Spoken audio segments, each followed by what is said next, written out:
Indianapolis Motor Speedway. Everyone in the grandstands are on their feet. Can he make it? Can he make it? 2.5 more miles. Weldon is 3 seconds behind. There's Weldon at the top of your screen. He's letting everybody go by.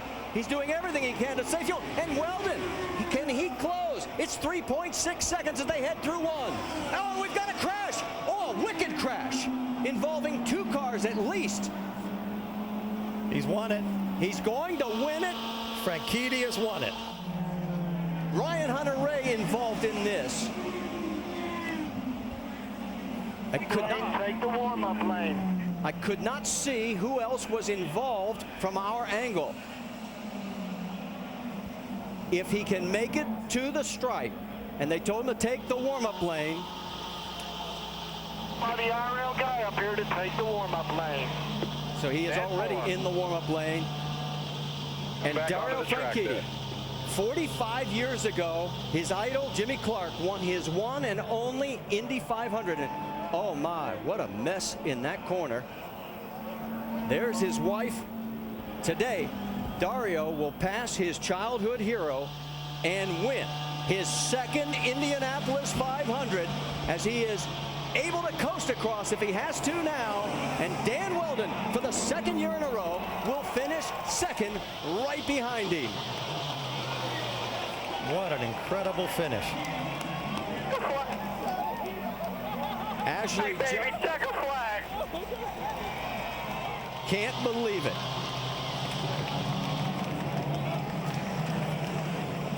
Chip has won the Daytona 500. And now the Indianapolis 500. No car owner has ever pulled off that feat in the same year. And way to go, way to go. Has now done it. My heart starts beating again. 247, you are the best. That is incredible. The report we have is the car that was upside down is the 24 of Mike Conway. We are awaiting word from if he is okay. The exultation in one side, and there is what's left of Mike Conway's car. And he is still in the car. The safety crew has got his helmet off. All right, let's go back and show you what happened here. And that car is certainly destroyed, but you can see Mike moving inside the car. He's going on the inside of Ryan Hunter-Reay. This reminds me almost of Dan Weldon's crash here in turn 3 and 4 quite a few years ago. And the car is up into the fence, which is almost reminiscent of Kenny Brack's accident at Texas quite a few years ago, guys. Very, very lucky. You know, he was incredibly lucky that he did not go head into that fence. That is a horrible impact. Wow.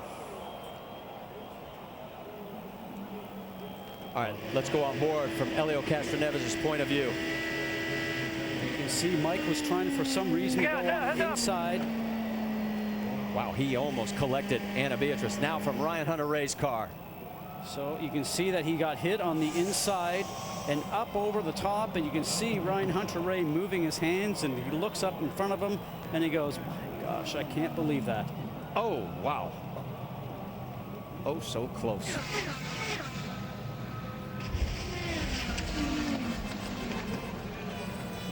Unreal. And they are still working on extricating Mike Conway. As soon as we get an update on his condition, we will, of course, pass it on. Let's send it down to Dr. Jerry Punch. The celebration continues in Victory Lane at the Indianapolis Motor Speedway as Dario Franchitti has now become a two-time winner of this storied event. The glory on one end of the track and the agony and pain at the other as late in the race. Here's the glory part at the far end of the racetrack between turns 3 and 4 is the agony for Mike Conway as he touches wheels with Ryan Hunter-Reay. And oh, what a scary crash. And what a lucky driver that the cars are so safe. Take a look from on board with Danica Patrick as she ends up getting by it. Inside. And she would end up in 5th place today. And Jamie, that's another top 5 for her. It sure is another top 5 for Danica at the Indy 500. You told me how frustrating it's been that you have been on the bottom part of that pylon. This is the highest you have been, Danica. Take us through your roller coaster day. It is, thank you. Congrats to Dario. Good to see him in victory lane. He's such a good friend, good guy. You know, gosh, I knew that the strength of the team was going to be the race running. The GoDaddy car got up front. Every other car got up front. I had faith in that. You know, what can I say? The pit stops were great. They were. I mean, if I kept telling the guys on the radio, if I got as many guys on the track as you got me in the pits, we'd be looking really good. But it was a little tough to pass. It was a little tough to pass. But you know, it was between the pit stops and the strategy. This is why we're in the top 5. New strategist, of course, Ziggy on board with you. But Danica, we just watched the onboard from your car, Mike Conway in the fence. What was that like? Oh man, I mean, I don't look.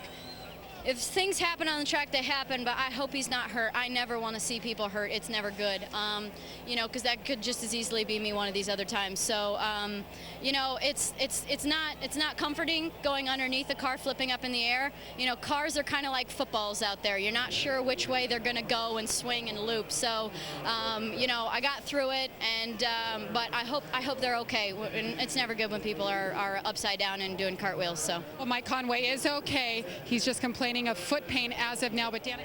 Back at the medical center with Dr. Mike Olinger, the medical director for the IZOD IndyCar Series. And Mike, what's the status right now of Mike Conway? Mike Conway never lost consciousness. He's been awake and alert ever since the crash.